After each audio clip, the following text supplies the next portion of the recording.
Tuhan Yesus, mohon Engkau memenuhi kami. Kiranya Roh Kudus memenuhi kami. Kiranya Roh Kudus memberikan kekuatan pada kami di dalam setiap kesulitan. Beri kami hati untuk percaya kepada Engkau. Bantulah jiwa kami untuk bertumbuh, mengatasi diri sendiri, mengatasi keadaan kami. Roh Kudus yang Kau berikan kepada kami tanpa batas, kami berseru kepada Engkau, mendengar doa kami dalam nama Tuhan Yesus Kristus. Amin.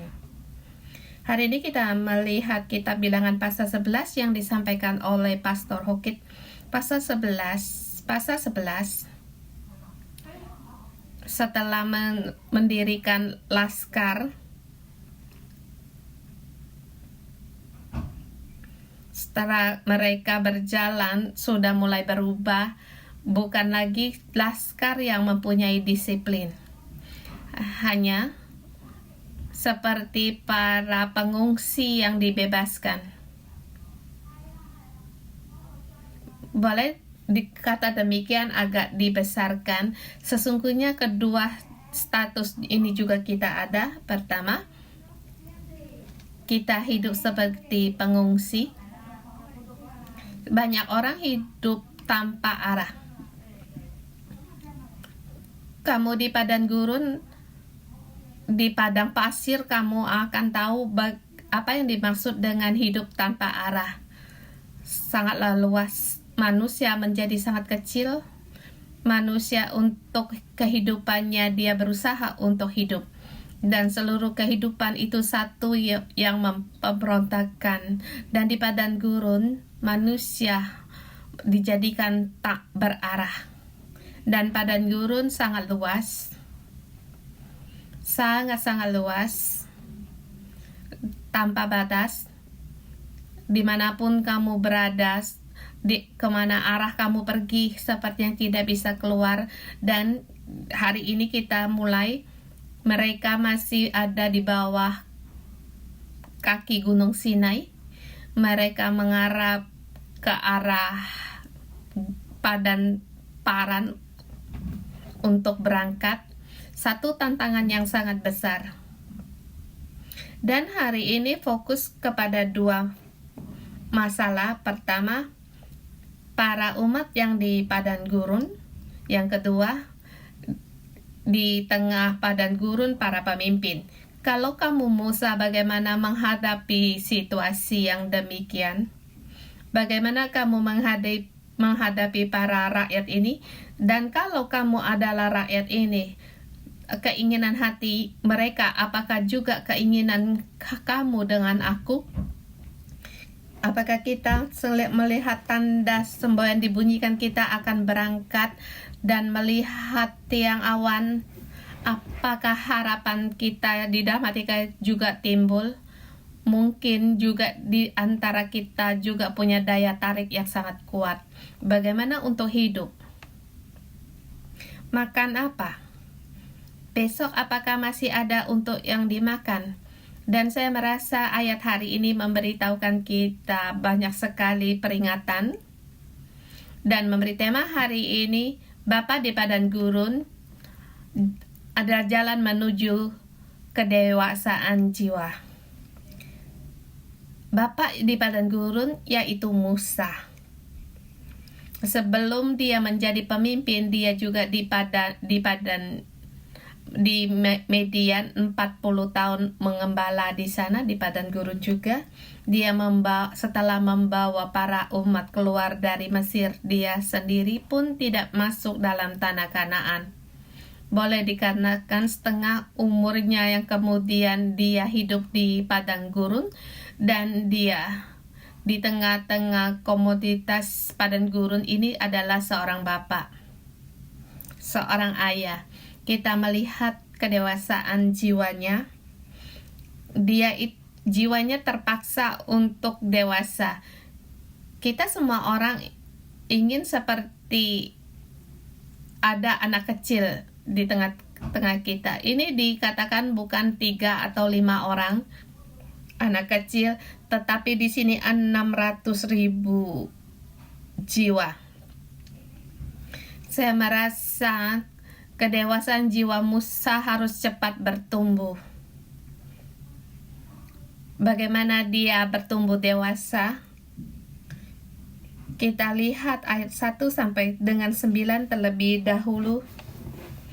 Di dalam pertumbuhan jiwa seorang ayah yang beban dia terpaksa untuk bertumbuh dewasa, dan dia tidak terpikir menjadi ayah seorang yang begitu banyak, dan bukan hanya mereka dilepaskan mereka dari tanah Mesir, tetapi menuntun mereka di jalan menuju tanah Kanaan, di mana mereka tinggal, di mana makan, bagaimana menyediakan bagi mereka. Perasaan Musa, ada perasaan ini seperti puluhan ribu anak yang merangkak di atas pundaknya. Bagaimanapun kamu merentangkan tanganmu, kamu tidak bisa merangkul semua mereka, dan juga mereka bukan anak kecil, tetapi mereka orang dewasa dan banyak keinginan mereka sendiri. Di kitab Bilangan diawali kita melihat Allah mencatat jiwa orang-orang dalam proses ini, membangkitkan para pemimpin dari suku-suku mereka, dan 600.000 orang, ada 600 keinginan, dan bagaimana keluar dari padang gurun ini, atau apakah harus kembali lagi ke Mesir atau tersesat di padang gurun. Kalau kita harus mencari penelitian atau pendapat, satu hal yang sangat menyusahkan, yang rumit, dan ini hikmat Allah. Setiap suku yang mereka dirikan, yang memberikan pendapat, belum tentu mereka di dalam suku itu usia mereka yang paling tua, tetapi perkataan mereka ada didengar oleh orang, dan dia adalah pemimpin yang memberikan pendapat, dan bukan setiap pembicaraan orang didengar. Dan di masa pertumbuhan saya, kalau kakak saya bicara, berkata satu kata lebih baik daripada saya berkata 10 kata. Saya tidak punya daya memikat orang, tapi kakak saya punya, koko saya. Dan perkataan ini yang menaklukkan orang, bukan berarti kamu bisa bicara saja, tetapi kamu punya jiwa yang menaklukkan. Kamu sanggup mengatakan, kamu sanggup melakukan. Kamu hanya bisa bicara tetapi tidak melakukan, itu tidak ada daya yang menaklukkan. Seperti gereja, kita katakan banyak desas-desus yang menyerang gereja. Sesungguhnya yang mereka katakan, mereka sendiri pun tidak sanggup mereka lakukan, dan tidak ada satu daya tarik dalam hidup. Dan kalau kita melihat, kamu akan mengerti apa yang saya maksud. Mengapa Musa begitu punya daya tarik? Yakub membawa 70 orang ke Mesir, anak dan cucu, semuanya adalah orang-orang keluarganya, tetapi jiwanya Yakub jiwa 70 orang, tetapi Musa yang dia katakan di sini membawa 600.000 orang. Di jiwanya Yakub 9.000 kali lipat. Lebih besar, begitu banyak. Dan apa itu jiwa? Dulu saya tidak begitu memahami, dan sekarang pun cuma mengerti sedikit. Sebagai orang yang punya kejiwaan, yaitu punya bisa bertanggung jawab, seperti atau saya sebagai pengembala atau seorang guru, apapun saya bisa katakan, tetapi saya tidak bisa mengembalakan beberapa orang, dan orang Kalau orang yang bisa saya gembalakan itulah jiwa saya, dan saya menanggung mereka. Saya hidup bersama mereka, bersama main, bersama makan dengan mereka, dan jiwa saya hanya sebatas itu saja. Kalau saya selalu cuma mengajar saja, memuaskan keinginan saya, segala keinginan hanya keinginan keegoan saya, maka jiwa saya sangat rendah, sangatlah kecil, dan hanya bisa orang yang bisa menanggung orang lain, menjaga merawat orang lain, maka itu jiwa pun berbeda. Bukan berarti kita bisa bicara dengan banyak, tetapi daya tanggung jawab kita seberapa besar. Bukan banyak orang yang mengitari saya, berarti saya bisa bertanggung jawab. Waktu saya mengembalakan para saudara saya punya 100 orang, dan setiap nama saya pun tahu, tetapi hubungan suami istri mereka saya tidak tahu, dan latar belakang kehidupan mereka saya tidak tahu, dan apa yang memberontak dalam hati mereka saya cuma tahu sedikit saja. Sesungguhnya saya belum punya jiwa dalam mengembalakan, dan saya hanya bersama, main, makan, bergembira bersama. Tetapi apa yang masalah yang mereka hadapi saya belum bisa untuk menanggapi. Dan Musa, dia menjadi orang yang sanggup bertanggung jawab. Dia bisa menanggung orang-orang. Dia adalah seorang ayah, seorang bapak, dan punya jiwa kebapaan. Dan dikatakan pertumbuhan jiwa ini yang tekanannya harus dia hadapi ayat 1 sampai dengan 9. Di sini dikatakan rakyat bersungut-sungut kejahatan mereka sampai di telinga Tuhan. Sesungguhnya kita tidak perlu peduli apa yang mereka bersungut-sungutkan, sebab Tuhan mendengar, dan kita pun tidak perlu turun tangan untuk Tuhan. Kemudian di sini maka murkalah Tuhan. Di situ api Tuhan. Tuhan itu api. Dia di semak belukar pun di situ menyala. Di dia di Gunung Sinai, maka di situ ada gunung api. Tuhan adalah api, tetapi belum tentu dia punya api yang bisa memusnahkan. Sebab di dalam dia ada kasih sayang. Dia tahu bagaimana untuk mengendalikan dirinya sebagai Allah. Jadi dia tanpa batas. Tapi pada kejahatan ini sampai pada telinganya, dia mendengar, maka murkalah Tuhan. Bisa dipikirkan apa sungut-sungut mereka. Sebaiknya jangan bawa kami keluar dari Mesir. Mereka tidak bersyukur waktu mereka dibebaskan. Mengapa membawa kami di padang gurun? Pasti ada rencana, yaitu ingin kami mati di padang gurun. Tidak percaya kepada Tuhan. Banyak emosi yang negatif, tetapi saya merasa mereka keluar tidak dari Mesir, mereka pun begitu negatif cara pikir mereka di padang gurun, dan cara yang tanpa terbatas beban mereka, segala pikiran yang tidak bisa menahan lagi, semua diutarakan, yang menjadikan gerutuk mereka. Dalam segala hal tidak bersyukur. Bukankah satu melewati laut Teberau itu hal yang sangat nyata?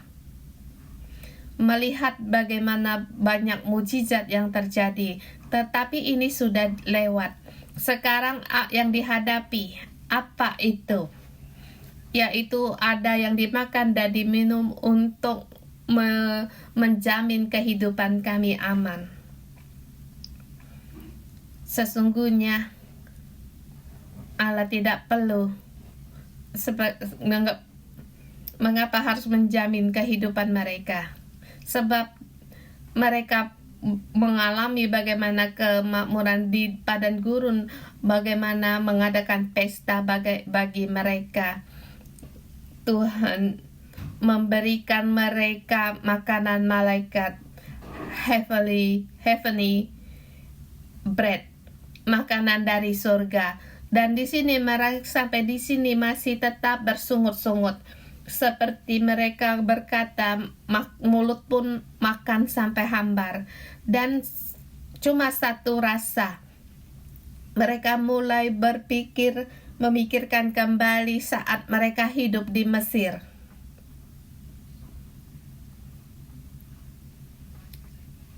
Ada mentimun, ada bawang peri, bawang merah, bawang putih, semangka. Mereka memimpikan mimpi siang hari mereka.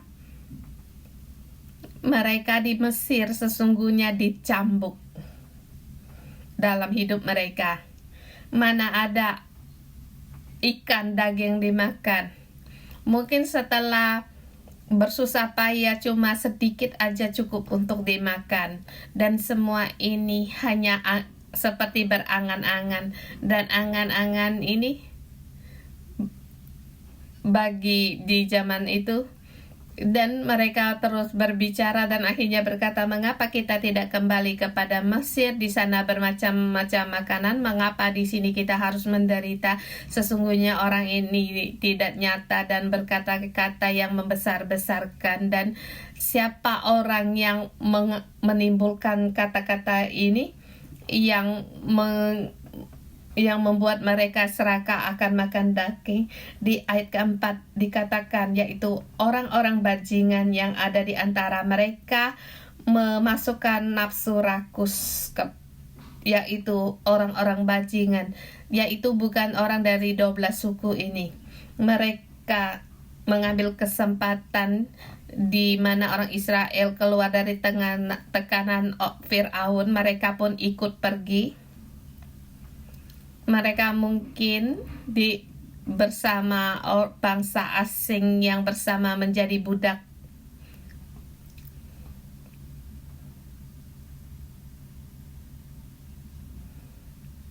Jadi dalam mencatat jiwa mereka, rakyat tidak tercatat pada mereka, dan juga sebagai pemimpin pasukan juga tidak ada mereka.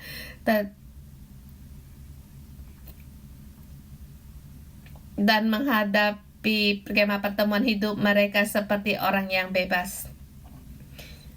Dan mereka milik suku atau kemah yang mana? Mereka cuma melipatkan tangan, kami dimanapun bukan. Kami adalah orang yang paling bebas. Sesungguhnya mereka hidup di luar kemah pertemuan yang paling luar, yaitu di garis perbatasan. Jadi yang kita katakan orang perbatasan, mereka mengikuti orang Israel keluar dari Mesir, tetapi mereka bukan orang Israel. Dikatakan, kamu berkata kepada Tuhan, kami melihat, dan apa yang dikatakan Tuhan itu belum tentu ada hubungan dengan kami. Kamu sebagai seorang laskar, kamu pergi berperang, tetapi kami tidak perlu ikut berperang. Kami orang campuran. Mungkin disertai orang tua dan orang. Huruf Ibrani mempunyai keganaan yang spesial. Nanti perlahan dengar Asaf-suf,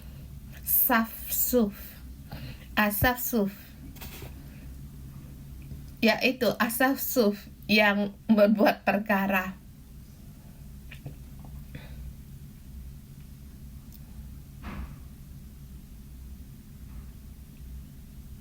Mengapa kita tidak balik ke Mesir? Tuhan Allahmu membawa kamu keluar untuk membinasakanmu. Mesir, di sana ada makanan bangsawan di sana. Dan di dunia ini sangatlah indah. Mengapa kita sekarang untuk bernafas udara yang segar, kita tidak punya masa depan. Tidak ada masa depan. Kita hanya hidup untuk hari ini. Banyak orang demikian. Allah murka kepada mereka. Di sini dikatakan di ayat pertama terakhir, kemudian menyalalah api Tuhan di antara mereka dan merajalela di tepi tempat perkemahan.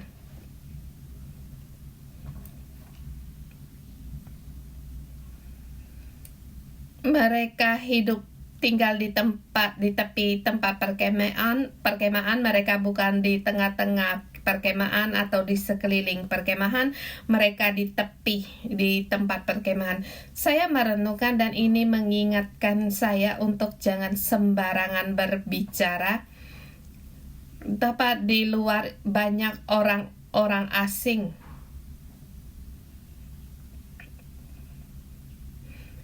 Bisa menolak. Seperti orang Jerman yang menolak orang Yahudi.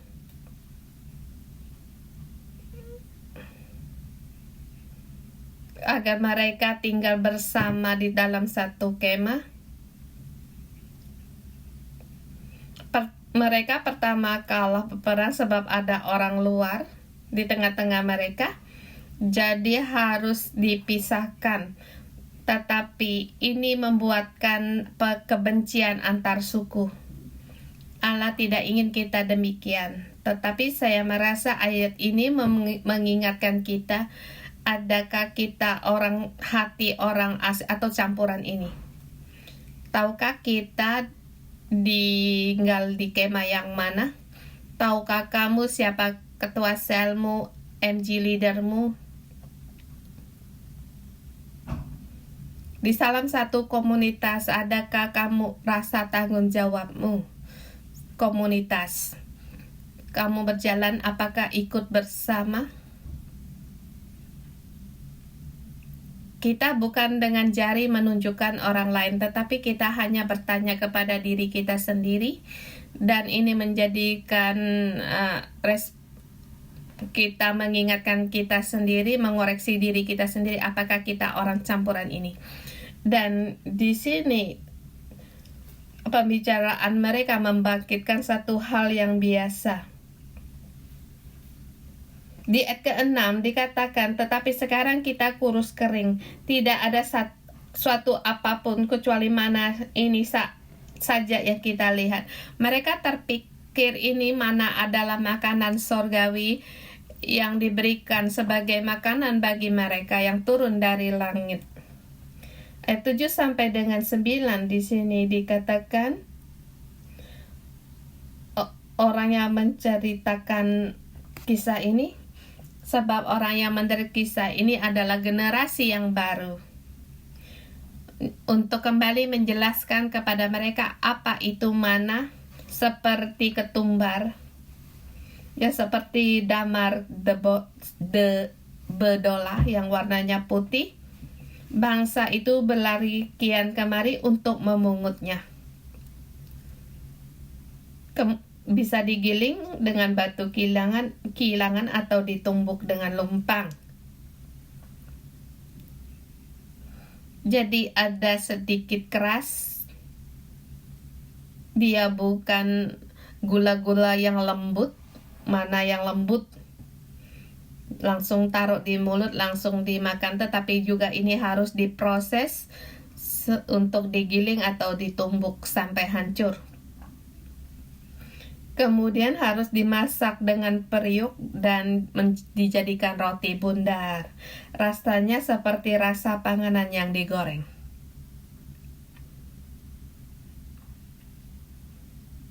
Makanan yang ada berminyak. Saya merasa penulis kisah ini agar kita merindukan makanan ini. Ada makanan seperti ini, tetapi kita bukan lagi di generasi padang gurun. Kemudian kita melihat di ayat ke-10 sampai dengan 31. 30.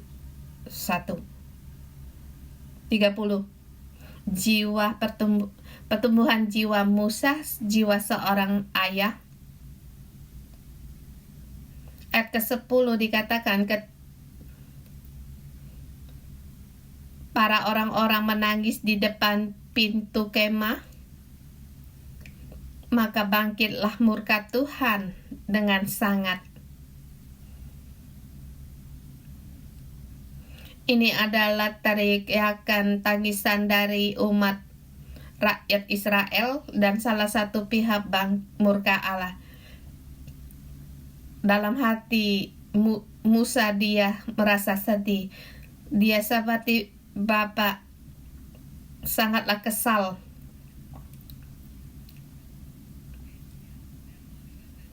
Dia memikul segala kayu pikul, memikul, yaitu seperti putus, hatinya merasa susah. Ini dikatakan bukan hanya beberapa anak kecil. Di kata Cina ada nangis, ada marah.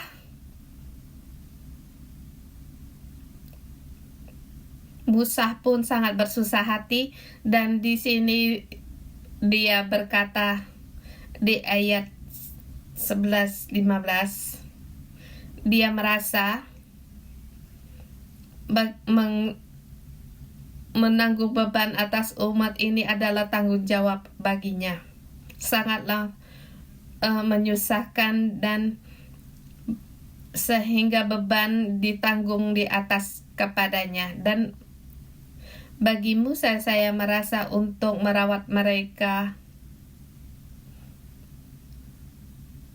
lebih sulit 100 kali lipat daripada menghadapi Firaun.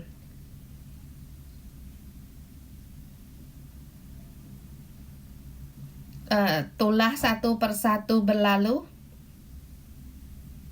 dan dewa Mesir satu persatu semakin kecil, dan akhirnya anak sulung Firaun pun dibunuh.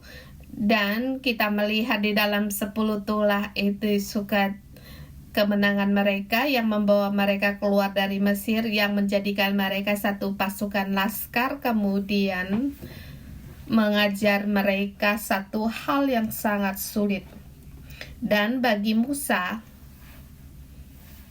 seperti ayah yang diberi tanggung jawab yang berat. Kamu lihat jiwa Musa seperti seorang bapa, di ayat 12. Akukah yang mengandung seluruh bangsa ini? Akukah yang melahirkannya? Sehingga engkau berkata kepadaku, pangkulah dia seperti pak pengasuh memangku anak yang menyusu. Berjalan ke tanah yang kau janjikan dengan sumpah kepada nenek moyangnya. Hal yang sangat sulit. Dan ayah ini menemukan kayu pemikul itu putus. Tidak sanggup memikul beban ini, terlalu berat. Di ayat 15 dikatakan jika engkau berlaku demikian, sebaiknya engkau membunuh aku saja. Jika aku mendapat kasih karunia di matamu, supaya aku tidak harus melihat celakaku. Musa seperti terjun jurang. Dalam bahasa Kantonis sudah tidak sanggup lagi, lebih baik mati. Kemudian di tempat ini mendirikan tua-tua untuk mengurus para rakyat. Di ayat 11-14, dia juga bertanggung jawab atas seluruh bangsa itu. Mungkin ini juga tambahan dalam Alkitab, di dalam teks Cina, yaitu memikul tanggung jawab bangsa ini terlalu berat dan ditanggungkan kepada Musa.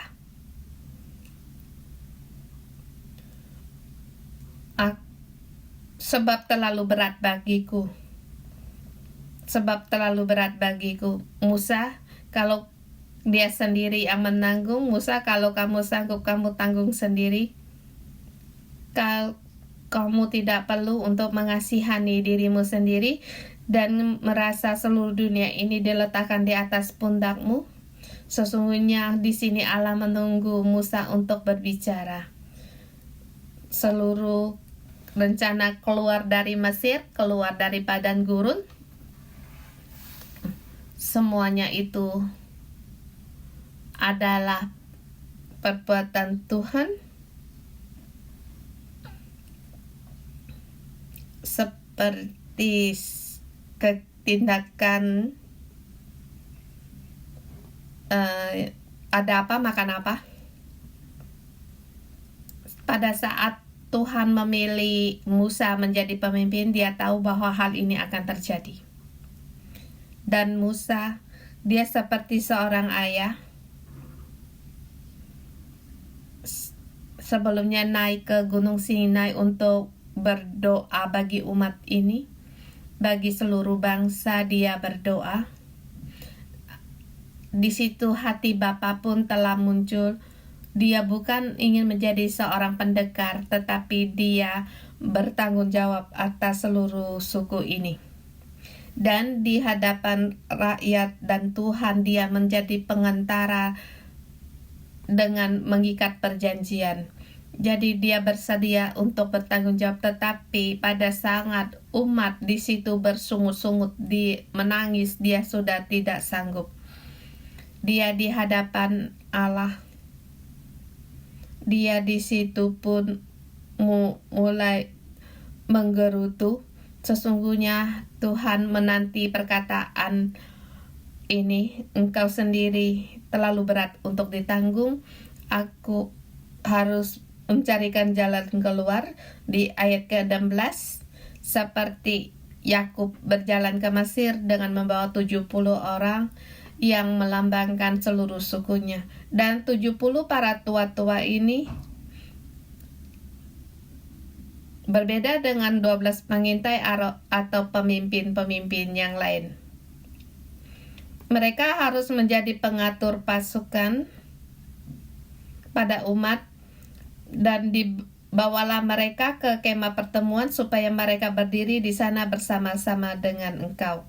Di sini kita lihat dua tempat, orang-orang campuran mereka di tepi tempat pertemuan, dan para tua-tua Israel harus dibawa di kemah pertemuan di hadapan di situ, dan berdiri di hadapan Tuhan. Dan Allah berkata, aku akan turun dan berbicara dengan engkau, lalu sebagian dari roh yang hinggap padamu akan kuambil dan kutaruh di atas mereka. Maka mereka bersama-sama dengan engkau akan memikul tanggung jawab atas bangsa itu. Di sini bersama bertanggung jawab atas bangsa itu. Jadi tidak usah lagi engkau seorang diri memikulnya. Jadi Musa dijadikan 70 orang. Kekuatan tanggung jawab Musa, kekuatan ini dijadikan 40 kali lipat. Mengapa? Sebab roh Tuhan yang diberikan kepada 70 orang ini, yaitu roh jiwa seorang ayah, diberikan 70 para tua-tua ini, agar mereka juga punya jiwa seorang ayah yang bertanggung jawab atas bangsa itu. Itu mengapa saya kata untuk memelihara di sini. Memelihara harus dibuang.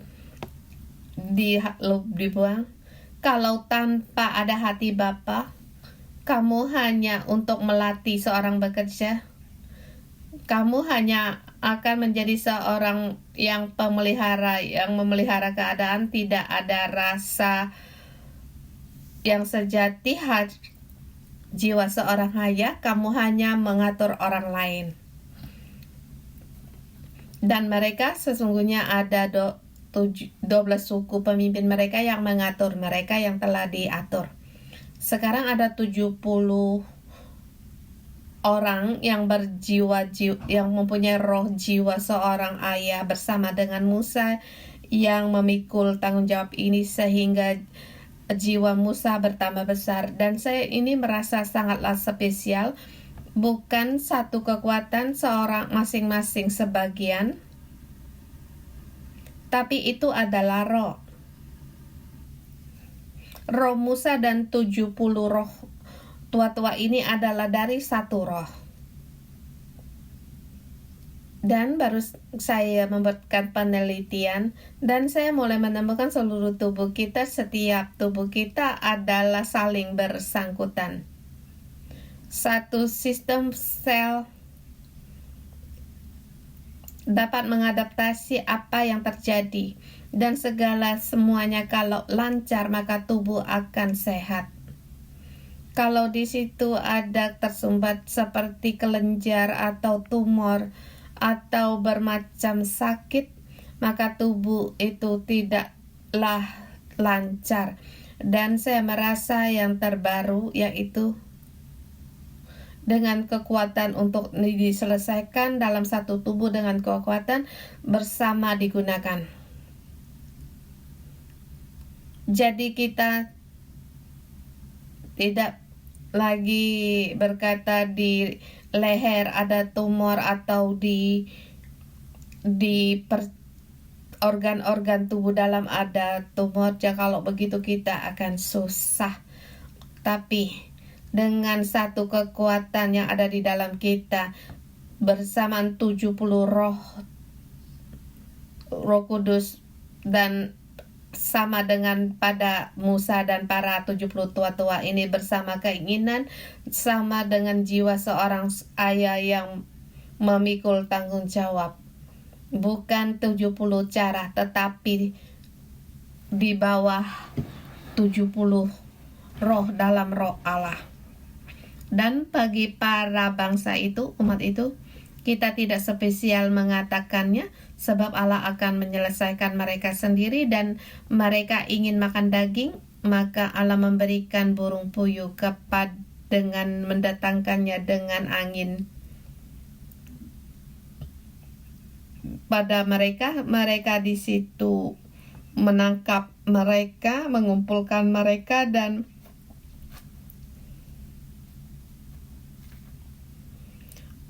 masing-masing di situ mereka mengumpulkan setiapnya ada 10 homer di ayat 32 di sekitar menyebar lebar-lebar di sekeliling tempat perkemahan. Dengan begitu luas sehingga kemah pun tidak bisa bergerak, dan ini bisa hal yang harus kita hadapi. Semakin banyak barangmu,